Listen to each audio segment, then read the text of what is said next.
Hey y'all, how you doing? Jody Brown, the Ultimate Kitchen Commando, coming to you straight from New Orleans, Louisiana, where we know a few things about eating. I am throwing this video together quickly because I've gotten a great response to this blueberry recipe that I have had floating all over the internet. It's Creole tomato and blueberry season here right now, and I whipped this up about 2 weeks ago to serve with a fish dish that I was preparing, and I'm getting a really good response to it, so we're going to very quickly go over what you need to do here. The ingredients for this are on my website, which is at www.ultimatekitchencommando.com, and you'll see it at the bottom of this video towards the end of our segment, and you can log on there and get the exact measurements. This is a quick on-the-fly thing I'm doing. My friends Andy and Meg did a great favor for me today, and they love to eat, so I'm going to do what we do here in Louisiana. I'm going to love them with some food. So we have diced tomatoes. I have already diced up a bunch, but I have some other ones here I just wanted to show you quickly how to do. I don't typically work with this big knife, but it's the sharpest one in the box right now, so it's getting the attention it needs.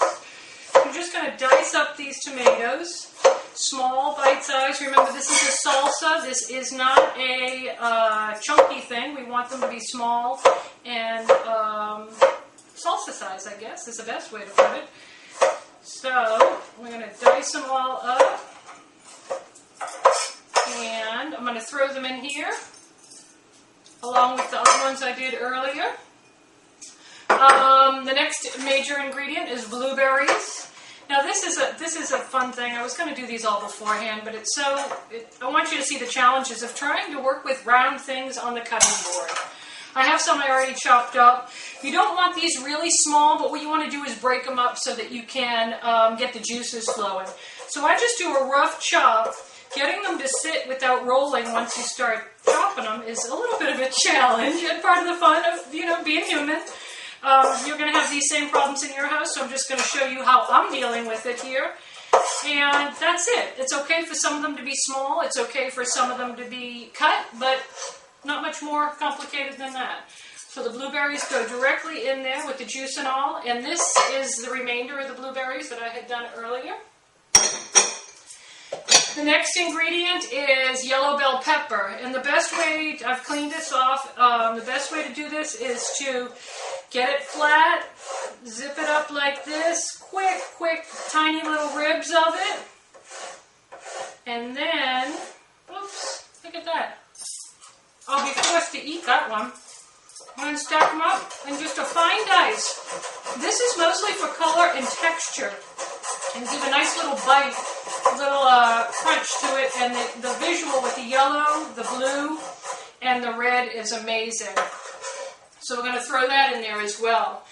Next is basil. Now I have my own basil, which is great. I wash and dry it, and I'm going to show you quickly how to make a chiffonade. And a chiffonade helps you have a nice little ribbon style of basil when you're done. You just stack the leaves up, literally just stack them one on top of the other. And then you just take them and roll them up like a cigar. No lie.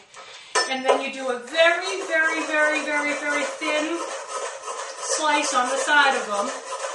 And what you end up with are these beautiful ribbons that give you a nice chunk of basil with each bite. And you can see if they're dry, the ribbons will fall apart on their own. If they're wet, they'll all stick together in a big clump. So it's important to let them dry before you add them to the salsa. Now, one of the things that's not listed in the main ingredients in this recipe is jalapeno. But I know Meg and Andy like a little fire, so I'm going to add a jalapeno. And I'm taking out the seeds and the ribs. That's where the real fire is. And these are from my garden, and I know they're super hot.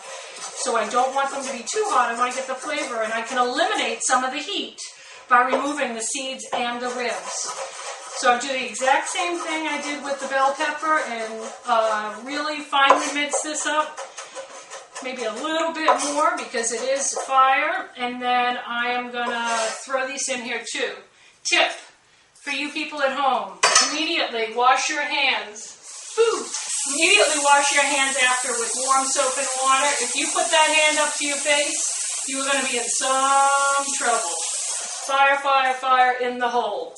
So the last things that we're going to add to this, very simple. We're going to take a little bit of walnut oil, which is mild and nice, just probably about a tablespoon or two, just to get the juices flowing. Sea salt, just a twist or two. Sea salt does bring out the natural flavors in food, and it's good. It's loaded with minerals. A little honey that I get from somebody locally here, about a tablespoon of it. I'm going to put it in here. And then a good fruited vinegar. I'm using a 10-year-old balsamic that I have because I'm out of the fig vinegar that I usually use. And you don't need a lot. You just want to put a little bit, maybe a tablespoon in, and that's it, kids. It is not more complicated than that. The colors are spectacular. Really, really, really delicious. I don't eat meat anymore, but if I did, I would eat this on chicken. I've been serving it on blackened fish and penne soft-shell crabs, and it is just outstanding. Best at room temperature, but it's okay if it's cold. So try it. If you like it, send me a note and let me know. Log on to my website here, and you can get the exact measurements for what you need here, and the video will be up soon as well. So thank you so much for tuning in. My name is Jody Brown. I am the Ultimate Kitchen Commando, and I am bringing you quick, healthy, nutritious, and delicious food as frequently as I possibly can. Thanks so much for joining me.